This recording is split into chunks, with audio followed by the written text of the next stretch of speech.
does kill the hope of the opponent, the optimism for them. Definitely. All right, Magnus in the Oslo Arena with two other players to face Hikaru Nakamura here. And here we go.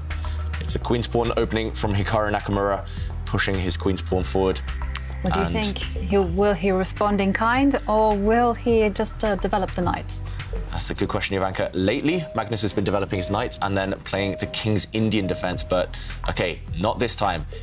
We're not necessarily headed towards the queen's gambit, we're headed towards a Catalan opening, which means White developing his light squared bishop on the longest possible diagonal. Look at this last move for White. He's created a nice, safe square for his bishop. And this is one of the most popular openings at the top level of chess. I'm surprised we haven't seen it that much throughout the tour, actually, the Catalan.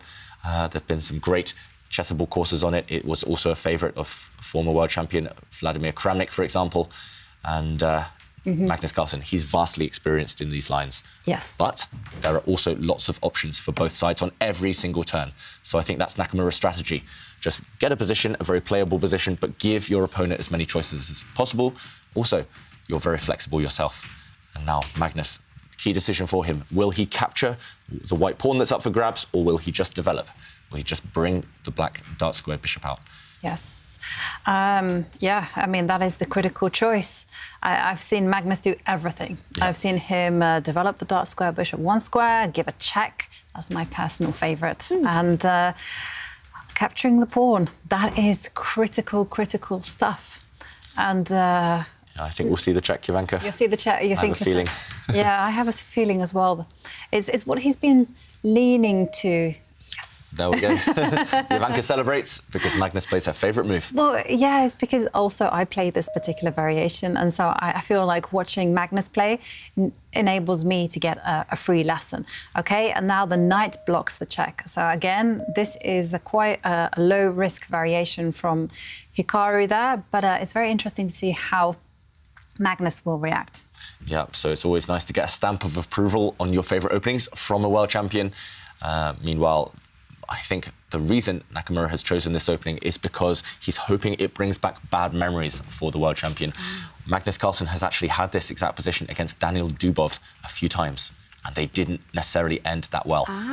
So Dubov used this opening consistently against Carlsen with very strong results. Has Magnus done his homework? Has he come up with something new to surprise Nakamura? Or will Nakamura be able to channel his inner Daniel Dubov and unleash some surprising pawn sacrifices later? That would be cool.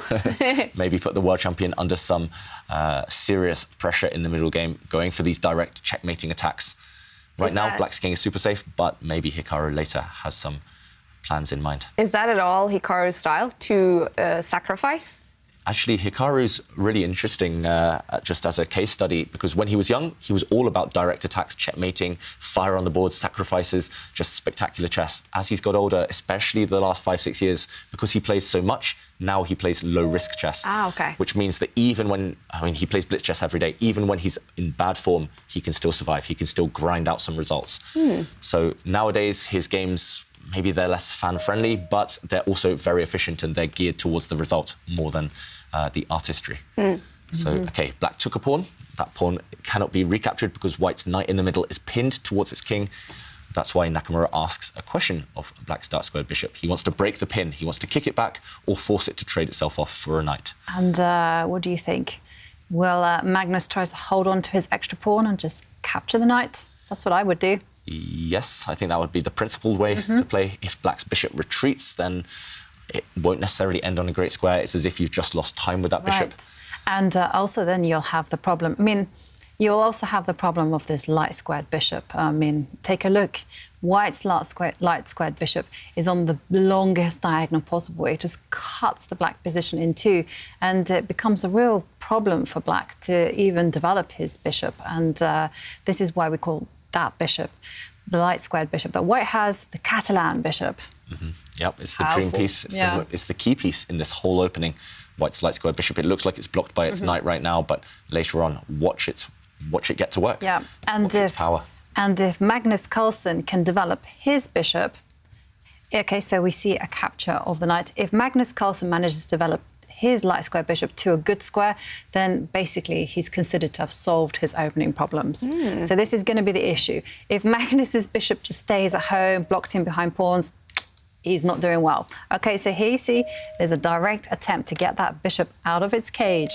Yeah, and there we see Magnus as well give back his extra pawn. This is black's extra pawn, but if you defend it, for example, if you push your pawn forward, now we see why this dream Catalan bishop is so strong. It would hit black's rook in the corner and most likely win material. So Magnus just says, OK, no, I need to neutralise that piece. And after the white rook came across, he just gave back his extra pawn. It's doubled anyway. It's doomed long-term, one of these double pawns. So Magnus just gave up his bishop, but look how he's neutralised white's best piece.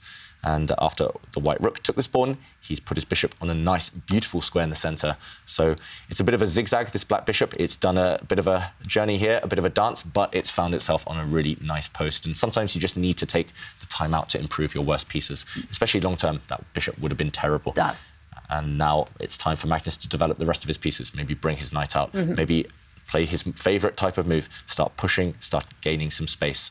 And now it's hard for white to ever utilise this piece. Right, and I am watching this position with a lot of eagerness because I want to see exactly how Magnus treats this position.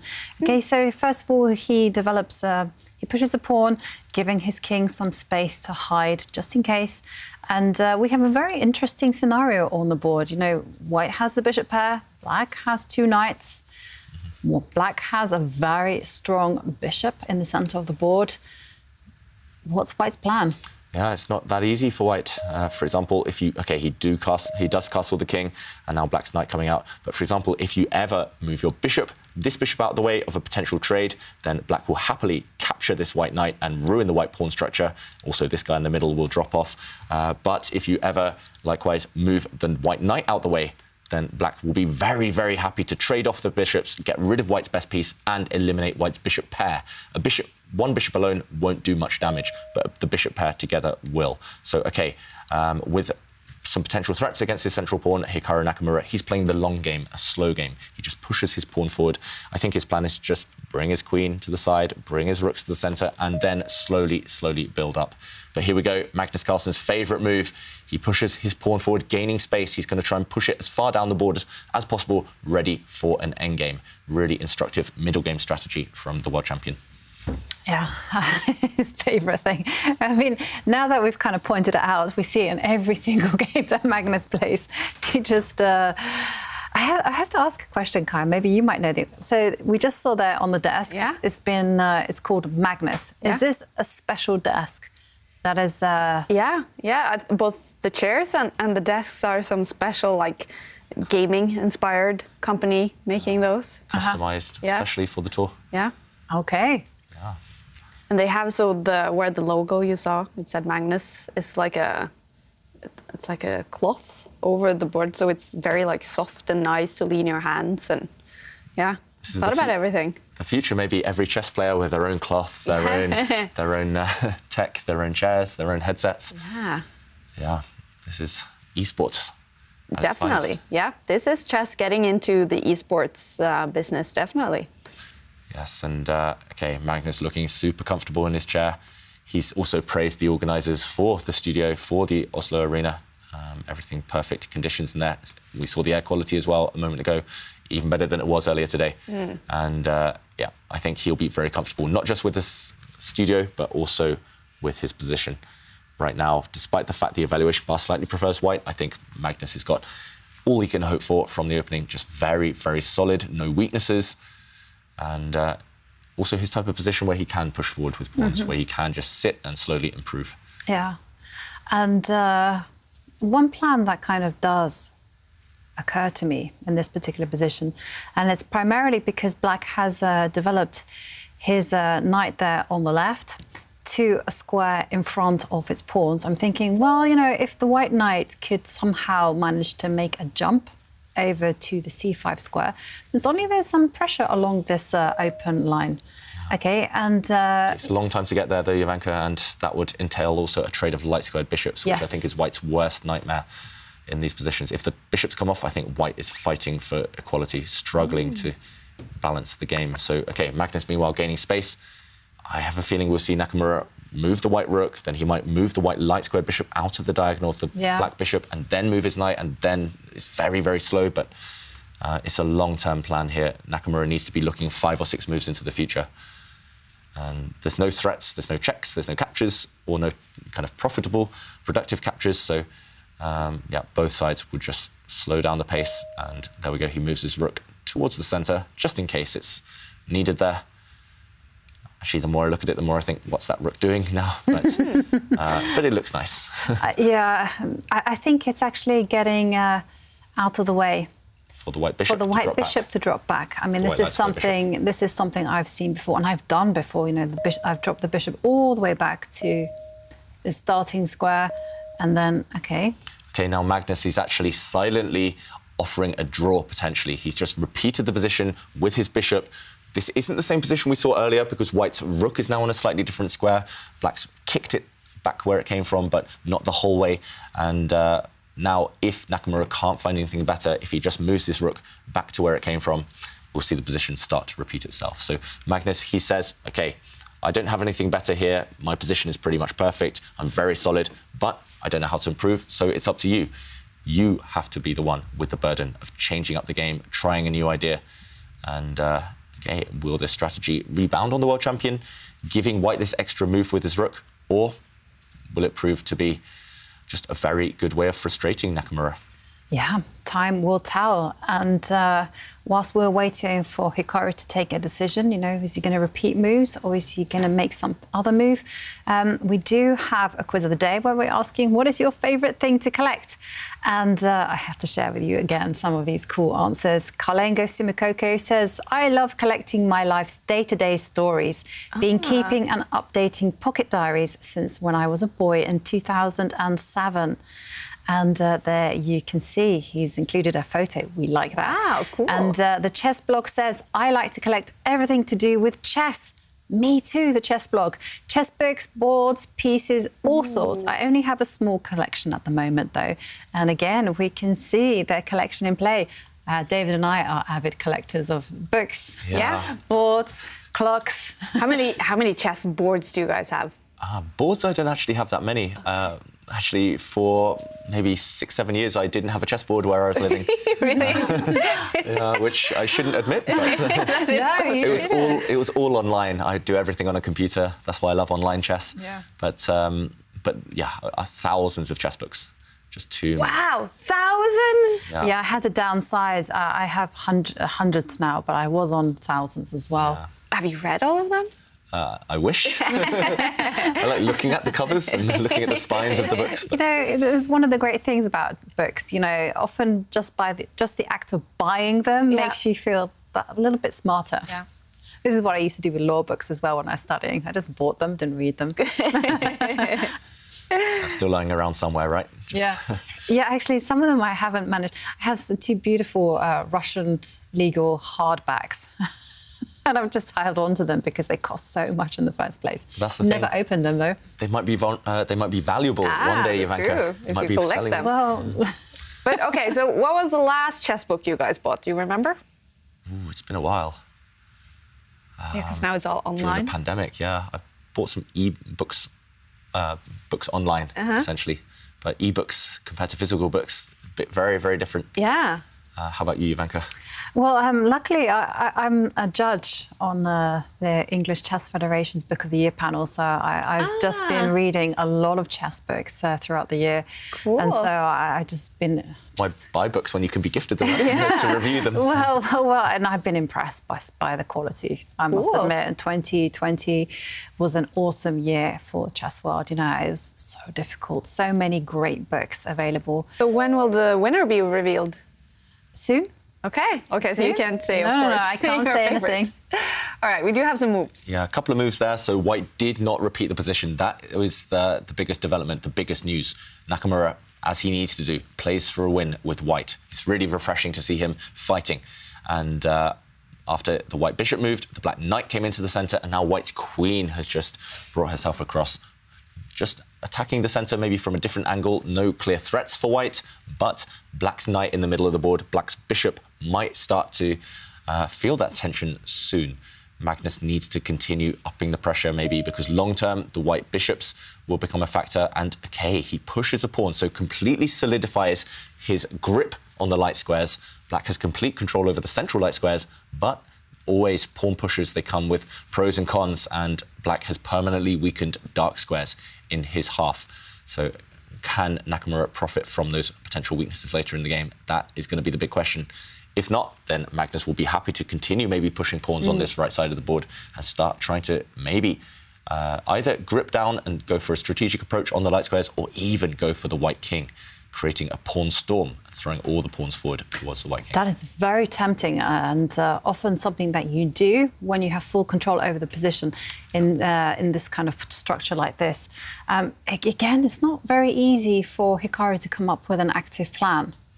No, very difficult. And any plan that Nakamura has kind of will be attracted to will avoid a light squared bishop trade. I think that's the key. Because white's knight, for example, can move, but if the white knight moves, maybe it makes it more likely that the light squared bishops will get traded, and it's all about the light squares. Right. I mean, ideally, what you'd like to do is actually move the knight anywhere, obviously avoiding the trade, and then step forward with your f-pawn to attack the black knight in the centre, and then, you know, just explode open the centre. But the problem here is that, you know, you can't put your knight on a good circuit. I mean, everywhere it steps to is going to get traded. So if it steps back, knight takes knight, it's going to happen. Yep, knight takes knight, and more importantly, bishop takes bishop. And this is why we talk about the light squared bishops, just to show this type of scenario. Look at this piece. How bad is this bishop right now? This is the ultimate case of good knight versus bad bishop. This bishop is simply blocked in by all of its own pawns. All of white's pawns actually on dark squares. Actually, if we see white's king retreat, white is playing checkers right now. Look at this, all on dark squares, no control at all over the light squares. And the whole army I could highlight here, all on dark squares. So this is the strategy Magnus is going for. He's trying to conquer the light squares, and that's why Hikaru Nakamura must maintain his light squared bishop. This is the... OK, he doesn't...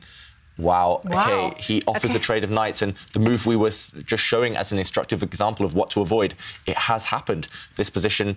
It's not necessarily winning for black or anything, but it's very, very pleasant. I think Hikaru's idea is that after a queen check, which didn't happen, but after a queen check, he wouldn't have completely given up the light squares. He would have pushed forward a pawn and tried to continue pushing all his pawns to light squares. So this one would have been still pretty decent for black, but instead Magnus just bringing his rook forward. He's aiming to swing this rook across and to control the centre. If white is unable to break open in the middle now, slowly white is going to get suffocated on the light squares. So already at this early stage, critical moments are about to come. It's all about whether white can strike and break out, get the white rooks into the action, or even open up this white bishop before black completes the bind on the light squares. So there's still potential for the white position? Yes. Yes. Not as much potential as there was earlier, but still some potential. OK. There is still everything to play for here. I mean, I think he has to push now, Jovanka. I think he has to do that as well. But I mean, I was working out the consequence if black were to... First of all, I was working out the consequence if black were to kind of push forward with the pawn. And then I was working out what's going to happen if pawn takes pawn occurs on the board. OK, he doesn't go for it because maybe he was just scared of some potential pins towards the white king. Meanwhile, Nakamura, he instead just brings his queen across. So note how he's shifting his pieces to light squares. He just wants some influence, at least, over the light squares. Maybe headed in this direction with the queen, maybe headed in this direction. And now Magnus, what Magnus would love to do is to put his pawns all on light squares as well. But it takes a long time. So first, he reroutes his knight. He's going to plant it in the middle of the board, and he wants it to be a blockader permanently of the white pawns. Yeah, and you have to have some sympathy for poor Hikaru Nakamura's bishop. I mean, it's just blocked in by its own pawns. Yeah. It's not an easy job to release that one at all. I mean, one of the lines that we came up with is you go backwards, I go forwards. I mean, isn't now the time for Hikaru to push his central pawn? Push his central pawn, or even, you know, prepare it a little bit. This is what I would be trying to do. Push my pawn on the F line, one square, so that then I can back it up by pushing the central pawn to the E4 square. Yeah, he has to put something on a light square, essentially. He needs some control over that colour complex. Yeah, I'm expecting one of the two moves you mentioned there, Jovanka. Either white's f-pawn to step forward to a light square, or white's central pawn to try and break open the centre before black is fully ready. And Nakamura, you can see he's just exhaling there. He's kind of grimacing slightly. He knows that, OK, despite the fact his position is still fine with white, long-term there are massive strategic risks. So he knows that this is the moment, or maybe over the next two moves, this is the moment. He needs to do something, and he needs to be accurate. Otherwise, Magnus is just going to completely take over. Yeah, I mean, if white does nothing for the next few moves, the black knight's going to centralize itself, take a grip on the very important e4 square, and then that's it. White can forget about doing anything active. Yeah, White has to be very, very energetic right now to justify his previous play. That's the thing with White. Even if you maybe make some small slips, even if you make some strategically dubious or questionable decisions, there's always hope if you're energetic, if you're active. And that's what Nakamura needs to be. He needs to do. And, OK, there we see Magnus on the mouse, ready to reply. OK, first Nakamura chooses one of the most logical, one of the most sensible moves, controlling some light squares, at least in his half of the board. Also keeping the white king slightly safer on diagonals, for example. But Magnus, how will he reply? OK, he just lifts his queen up one square. He's getting ready to maybe bring the other black rook into the action. Yeah. The other black rook in the corner was not doing too much. So, yeah, this is really a game of kind of considering what the other person wants to do and taking the necessary preparations for it. And I like the idea that Magnus has come up with, because once the pawn steps forward, black will capture that pawn. Yeah, so White's central pawn will step forward sooner or later, most likely now or over the next 2 or 3 moves. Yeah, Hikaru, he needs to take this opportunity, otherwise he'll miss his shot and he won't be able to create any action unless he pushes that white e-pawn forward. I mean, White's queen and rook, if you look at them on the same line, on that e-line, they're ready. I mean, what are they doing there if you don't push your central pawn forward? So, OK, first he prepares this even more. He completely centralizes his 2 rooks. And he's basically saying to Magnus, you know my next move. I'm going to push forward in the centre. Black's knight, meanwhile, maybe offering a trade for the white bishop at some point. At least, OK. OK, it's here. It's on the board. OK, now pawn takes pawn happening. OK, so Hikaru has a choice. He can capture with a pawn, drive away the knight, or capture with the queen and put pressure on Black's weak pawn in the middle. Which one would you go for, Jovanka? Take that pawn with the queen or with your own pawn? You know, it's a big decision. It is a big decision. It is a big decision. And, you know, I think I'll have to fight the urge to capture with the pawn. I'll have to fight it and capture with the queen. OK, so why would you fight the urge if that's your first instinct? Pawn takes pawn. Attacking the black knight in the middle. OK, I'll tell you why. Because I'm slightly concerned that after I play pawn takes pawn, black might actually not retreat the knight, but actually might capture this bad bishop that white has. And once the trade happens, I'm really worried that the black rooks will line themselves up along the F line, and there'll be some mass trades, and that white will be saddled in defending.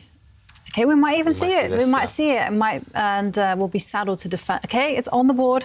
OK, so you're looking at that white pawn on the left there, on the A3 square. It's isolated and weak. Isolated, it's weak, and I can just see a scenario where black will be merrily improving the queen, the pawns, and the white queen will just be like, thank you, A3 pawn. OK, and look at this. Black's queen immediately going for that white pawn on the left side, and Magnus bobbing his head.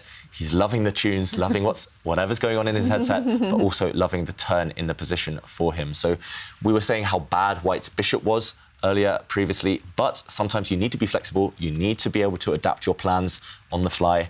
And Magnus deciding that, OK, he can transform the position into an endgame where there's less risk, first of all, but also where he does have certain targets. And that black queen keeping an eye on both sides of the board right now. Hikaru Nakamura, will his own pieces be tied down to the defence of that white A3 pawn? It looks quite likely. Yes. And Magnus will be very happy, especially in a situation where he's got the lead in today's match already, to have removed most of the risk with lots of trades. There it comes. The queen is forced to defend that lone warrior standing on the A3 square. And this was my concern. Yeah, and now Black's rook, I think, is going to... Yeah, exactly. It's going to double up and threaten to come and give a deadly check on the second row. Ooh, and then, you know, White is forced into making these mass trades. Yeah, so there we go. Magnus Carlsen stacks his rooks up together on the only open line. That's a good strategy. When in doubt, put your rooks on open files. But, OK, Okay, will we see those mass trades, as Jovanka mentioned? If white's rook challenges those 2 black rooks, then we'll see all of the rooks disappear from the board. Or white can just shift one of his rooks up to defend the second rank. The second rank is the key right now. And if Nakamura wants to take risks and try to win the game, that's what he needs to do, I think. Yeah, he absolutely needs to do that. But it's risky, though, keeping all the rooks on the board because black's rooks are better than white's rooks. So a trade would actually make sense from the white point of view. But a queen endgame also looks very good for black. Notice how Magnus pushed his pawn, the black A pawn on the left side there. He's pushed it so far up the board that queen endgames are scary for white. So imagine in the opening making these moves, he's looking so far into the future, so far into the endgame with where he places his pawns. Yeah, this is quite an instructive game. You know, first of all, how he resolved the issue of the light square bishop, and now how he just pushed his pawns as forward on the flanks, and now just making the right trade so that he has the better position. And Hikaru is willing to take the risk. He says, hey, I will let you have the better rooks, and I'm going to defend against the deadly check by just stepping forward with a rook. Brave decision. Yeah, so white's controlling the second rank. There won't be any deadly checks yet, but I think Magnus, just judging by his mouse there, OK, he does it. He brings his rook deep into white's camp, and look at this black rook. It's got lots of targets on the third rank, and also black has a clear plan of pushing the black H pawn forward to open up the white king. So Magnus, he's got dual purposes in mind here. That black rook is eyeing up some pawns, but also maybe he wants to use these black rooks to fuel an attack. Definitely. You really want to soften up the pawn structure there on the right. Just, I love your idea of pushing the H pawn. It appeals to the cavemen in all of us. Yeah, and white's queen, we should mention... OK, he pushed a pawn in the centre, but we should mention white's queen could have zoomed up on the B-line and taken a black pawn, but she would have been distracted away from her own pawns. So black's rook on the third rank could have feasted on some pawns there. That's why Nakamura desperately trying to open up the position for his own rooks. Black's rooks are just too dominant right now. The white rooks need to find some activity themselves.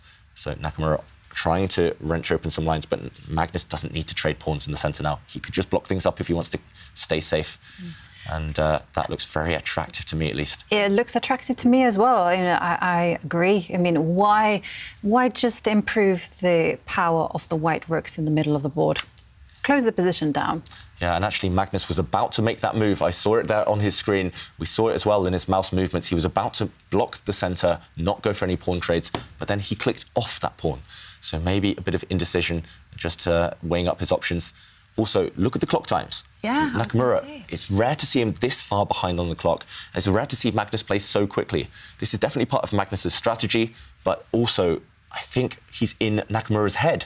Nakamura, he only slows down this much against Magnus. Literally against nobody else on the tour. And this is what seems to drive Magnus's success against Nakamura. Hikaru's let him into his mind palace. He needs to kick him out. He needs to kick him out, and quickly, because he's only got a few more games to save today's match. Yeah. Wow, imagine if this is a win, then Magnus with the white pieces in Game 3 will only need a draw to win the match. Yeah, it's becoming quite dramatic for Hikaru. Yeah, it's dramatic on the board and the clock, of course. And, yeah, Magnus definitely looking much, much more focused than yesterday, much stronger, making quick decisions. I think Nakamura, as well as the clock handling, he's just not chosen the right types of positions. The players who have the most success against Magnus, for example, Daniel Dubov on the tour, beating him, checkmating him many times, Wesley So when he attacks Magnus, and also Mamedyarov we saw a few days ago. It's all due to attacking. You have to play on the front foot, go for Magnus's king. But in the first game, a lot of manoeuvring eventually worked out in Magnus's favour. This one, a lot of manoeuvring, looking like so far it's in Magnus's favour. Yeah.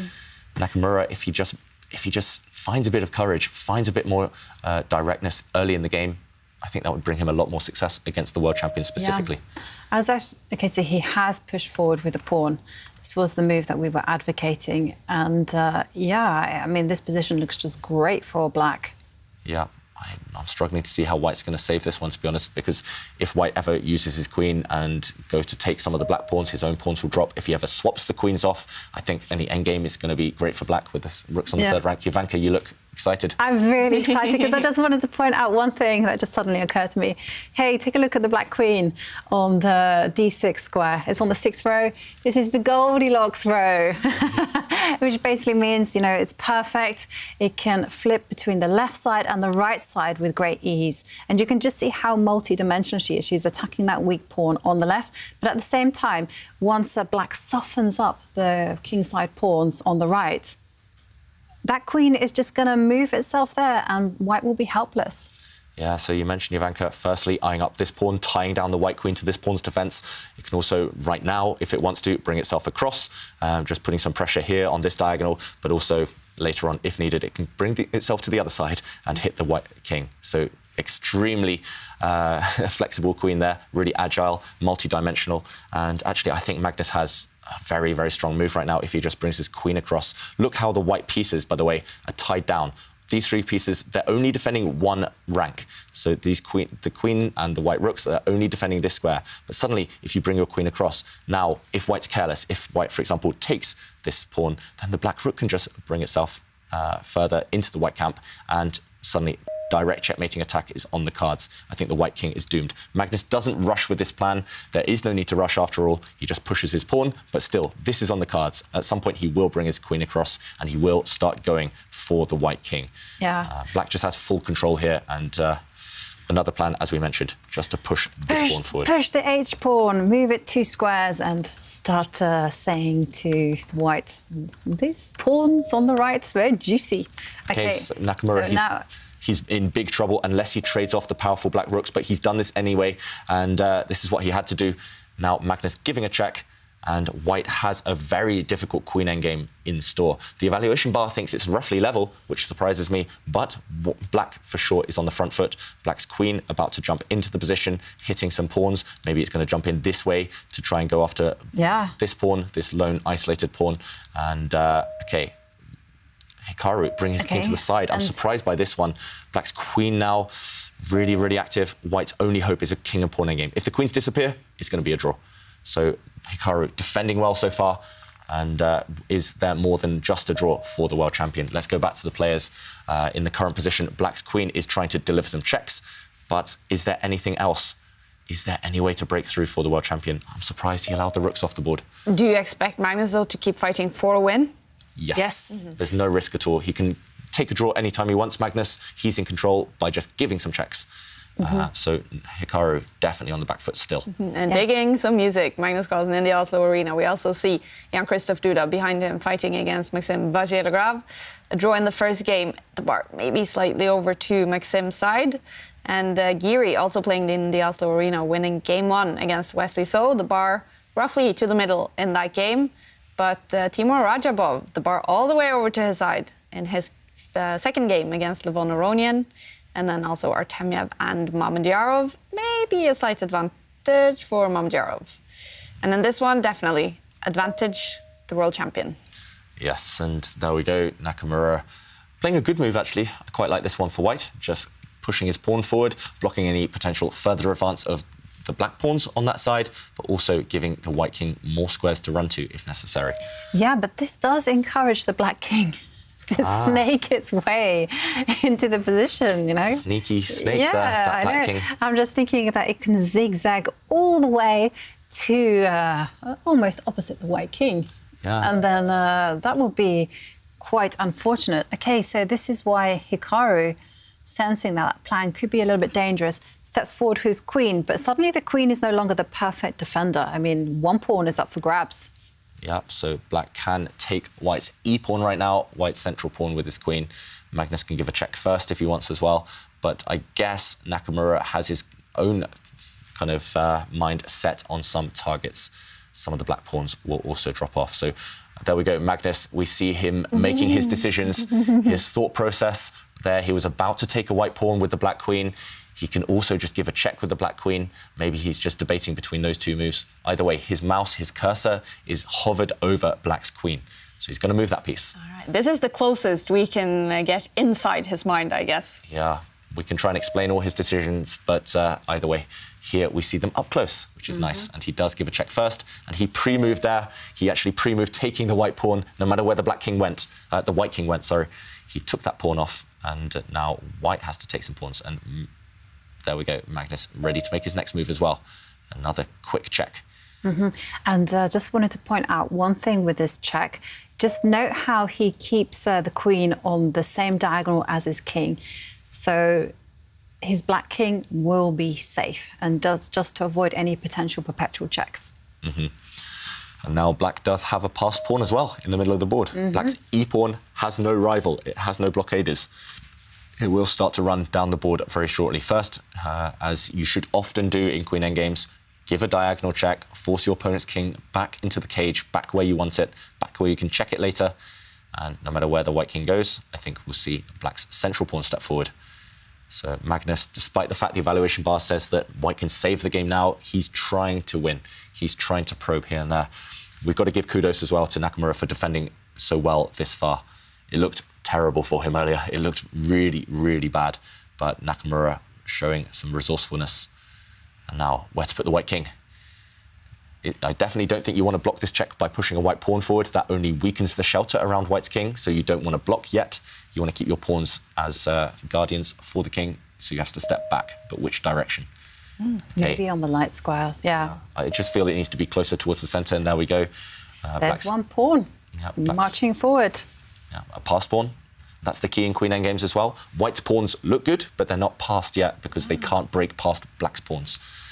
So, okay. And, well, one potential dangerous pawn is off the board. But, OK, now black does have a free hand to start pushing his passed pawn. OK, so black's pawn in the middle there could be a potential game winner. Will we see black make a new queen with that pawn, or has white got it covered? I think Nakamura's idea, once that black pawn in the middle does move, is to drop back the white queen and check the black king along a diagonal. And maybe some hope there. He will then offer a trade of queens, and it's hanging by a thread for white. But Nakamura, he's leaning back. He thinks he's got it all worked out. Maybe he has. Maybe there's no killer blow for Magnus. OK. The first move that Magnus has to try is, of course, is to gain time on the clock, give a few checks. Yep, black can give plenty of checks. He hasn't made his decision yet. We can see on the screen that the only dark blue squares, the only squares highlighted, were white's king move. That's the last move on the board. That shows the players what has just been played. And, OK, will we see Magnus? It looks like his cursor may be hovering over the central pawn. He wants to push it. There we go. Is he going to click? It looks like he's trying to make a second queen now with his central passed pawn. That's the only winning chance eventually. You can give as many checks as you want, but this pawn is the only way to try and win the game. Here we go. White's queen drops back, checking the black king from afar. Black's king has been safe as houses the whole game, but finally some joy against it, gaining a bit of time for white. King steps backwards. OK, there is a huge threat in the air, which is just to push the pawn one square forward. I think there's only one way to save this game, Jovanka. I don't see anything else. White's queen has to bring herself the whole way across, sit herself next to the white king, and offer a queen trade. Black's queen is too strong where it stands. If you don't make that move, black's simply got another queen about to arrive. Black's going to push his pawn, and yeah, it's no other way to stop it. It's just too slow. So you have to kick away the black queen. You have to bully it with the threat of a trade. Black can't actually trade queens unless he can push his own pawn forward. And if white does bring his queen the whole way across, there we go. And he does it. Now, if black takes that queen off, then the white king steps towards the black pawn and will be able to stop it. Okay. Magnus, of course, is not going to allow that trade, steps back the queen, and the threat is resumed. Black is going to push his pawn one step closer to its destination. How to stop? I mean, you can't stop that at all. Yep. So you can almost pre-move again from Magnus if you want to be flashy. That black pawn is going to step forward. No, you don't want to pre-move, David. Just in case. Just in case. But we won't see Hikaru offer any trade of queens. He won't be able to attack the black queen. It's just that would never happen. So you don't want to pre-move with 5.5 minutes on your clock. You don't need to save 1 or 2 seconds here and there. But if this was a bullet game, he would do so. For sure, Magnus Carlsen. But so, looking at the clocks as well, is Magnus still trying to win this game? Yes, definitely. Yeah, because it's all in these kind of endings. It's not about how many pawns you have on the board. It's about the quality of the pawns. And of course, the further up the boards the pawn travels, then the better it gets. Yeah, and Nakamura, the whole game actually, despite the fact he's had white, he's been fighting for the draw. He's been very, very one-sided in terms of winning chances this game. but it looks like he might well clinch the draw because the white queen, she's just going to sit in front of that black pawn. She's going to sit on the black pawn's promotion square. And how do you kick her out? It won't be easy. Yeah, I guess it's not that easy. And also the white king will also sit. Going to assist by sitting on a dark square. And we do see Jan-Christoph Duda taking his head. Yeah, it's over. Jan-Christoph Duda just lost his game to Maxime Vachier-Lagrave, so he is down by 1 point in the match, and he will have to make a comeback. Okay, and Magnus gesturing as well. Okay, yeah, he's not happy with himself because he's allowed white's queen to sit in front of this black pawn. And now Magnus, okay, he's not happy because his winning chances have disappeared. That black pawn now, it looks great, but it's about to get snapped off the board by Nakamura. And once that pawn disappears, so do black's winning chances. Now, black is actually temporarily a pawn down, but he can win that pawn back. And we're about to see a result. Nakamura, he saved this one miraculously. He's giving a few checks. Really nice defensive play from Nakamura. And there we go. The black king can't escape all the checks. It's a draw. All right. I guess that is a good result for Magnus. It's a decent result, but he was dictating the game. He would have taken a draw beforehand, but I think Nakamura is the more happy with this result. He was the one who will be relieved after achieving a very difficult position after the opening. And Magnus is actually sitting there looking over this. We actually rarely see that. Okay, there he goes. Yeah, a draw for Magnus Carlsen, shaking his head a little bit, but he is up still by 1 point. And this match, he's going to have the white pieces in game 3, and with a win, that will be over. He's going to be the winner of the match. So, but we always see Magnus sort of very isolated after games. He's just not happy if he didn't make the best moves. Do you think he's somewhat unhappy after this game, not clinching